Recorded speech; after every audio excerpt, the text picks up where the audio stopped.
just how much her heart is breaking, 'cause she's a woman of steel.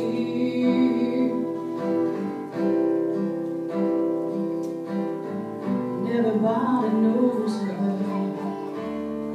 as a woman of steel.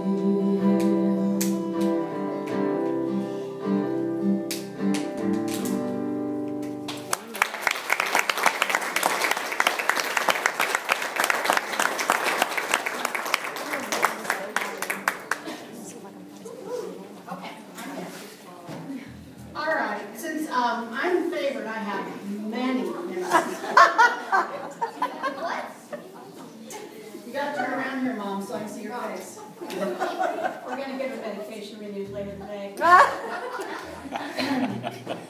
Great job, Debbie. I'm going to do some random memories. But my very first memory, for those of you who kind of know me, I don't have a great memory. I tend to forget a lot of things. Like, who's the oldest? But I remember very clearly one day we were in the Marathon gas station in Highland Village. How many people know where that was? Okay. And I think Red was out pumping gas in my mom's car, and we were in the bathroom because probably I forgot to go or something. And I was real small, and she had on a white jumpsuit and had a pretty little belt to it, and she had these tan legs, and I didn't get her legs, I'm sorry.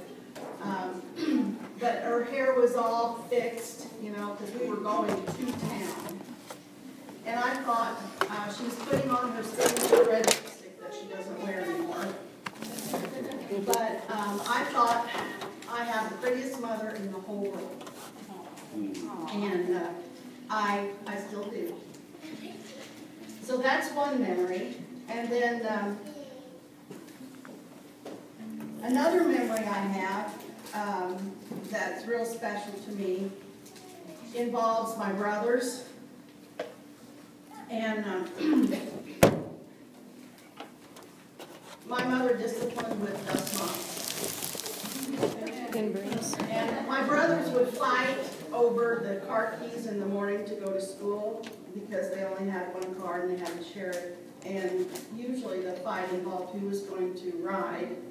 And they would start scuffling in the kitchen and crackling the dust mop over someone's head. Usually it was Dwayne's because he was on top. And my favorite memory of Tennessee is, well, a couple of them. I was on the Atkins diet. I know that those of you know me find it odd that I'd be on a diet, but I've been on a diet since I was like 25. It doesn't work, but I try. But she would make me eggs and bacon in the morning because Atkins diet, you eat a lot of protein. And so every morning I would come downstairs to get to school, and there'd be my boiled egg and my 3 pieces of bacon. And one morning I was running real late, and I ran down the stairs, and on the island there was just this plate. No bacon, no eggs. And I said, Mom, I'm late. Where's my breakfast? And no, I'm not spoiled, Jillian. And she turned around and she said, oh, and there was Louie, my golden retriever, going like this. He didn't eat my breakfast. And then, not too long after that, when he ate my breakfast, that told me I had to put him on a diet. And he was not supposed to be on an Atkins diet. He was supposed to be on a diet dog food. And 6 weeks later, my beloved Louie, who was the original little boy, died. And he had been on a diet for 6 weeks. No treats, no snack food, no bites of whatever I had, because I was going to make sure that he lived a long time. And I didn't know at the time he had cancer. But I was despondent, and I was crying around one day about how I deprived him the last 6 weeks of his life. And Mother looked at me and she said, just get over it. I fed him every day, whatever he wanted.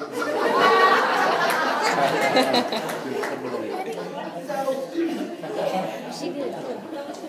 But Debbie alluded to the fact that music was a big part of our growing up, and from the oldest child to the youngest.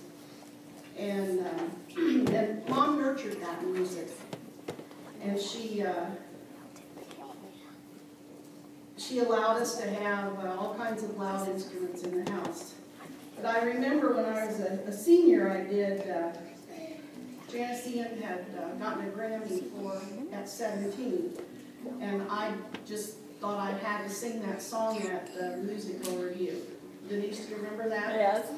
And I probably played that song 500 times, because you know me, I'm going to do it, I want to practice and practice and practice. And she didn't tell me, but she told Dad. She didn't know why in the world I would sing such an ugly song. Because I had beautiful skin. And I was singing about pimply face, ugly duckling. So, with no friends.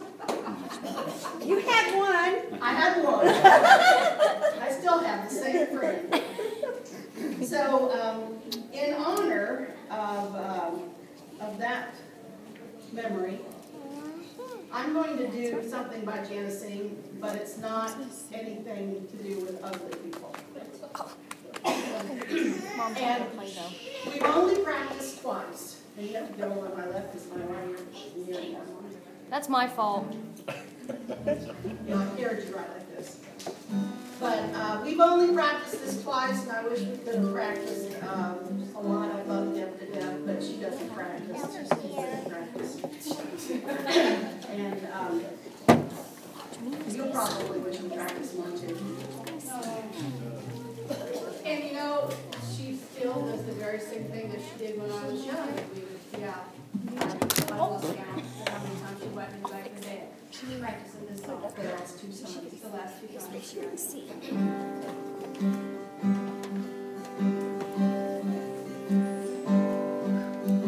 All my dreams have been shattered, and the fabric of life comes undone. But it seems like nothing matters. All of my good times are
good one.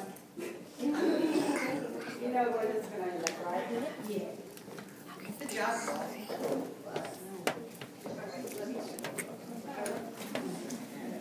I don't know if I can follow number 2 and number 1. They're pretty good, aren't they? I'm Jimmy Sanders, and I am the oldest grandchild on Little Dotson's side. And that comes along with perks being the oldest grandchild, because when you're the oldest, you get to name all the relatives. And I have 2 Aunt Dots, and one was a little bigger than the other, so they became Big Dot and Little Dot. And of course, Little Dot was the littlest. She was about this big. And she came, my first memory of her, because I know that she stayed with us for a while and went to school. And I thought that she was the most beautiful person that I had ever seen. And I remember that one time, I guess I didn't mind too well, because I went outside, and this was back in the really old days when the milkman actually delivered the milk in actual glass bottles and put it on the porch. So I sneaked out one morning to go get the milk off of the porch, and I knocked it over, and I cut my finger. And I know that I cried and cried and cried, and the memory that I had is that Big Dot, I can remember her walking me around and holding me to get me to stop crying. Because she was such a kind person. And then, I guess about, she moved away, and we never ever lost touch, but we didn't get to see each other very often. And when I was probably 12 or 13, my mother had to have surgery. And I remember that Little Dot came to our house with Bubba and Billy. And she took care of my mom while she recovered, and also the family. And she was always, even though she lived away from us, she was there when you actually, really needed her, when she knew that you needed her. And I was grateful for that. The last thing that I remember is that, as I said, we didn't get to see her very often, but she always remembered my birthday, and I would get a birthday card from her, and that would make me feel so special and loved by her. So, I think we've already heard before, everybody else that's been here so far has talked about how beautiful, how loving she is. I think that's very obvious when you see her interaction with her children, her grandchildren, and her friends, that she loves everyone. And she is a beautiful person, both inside and out. And I love her very much.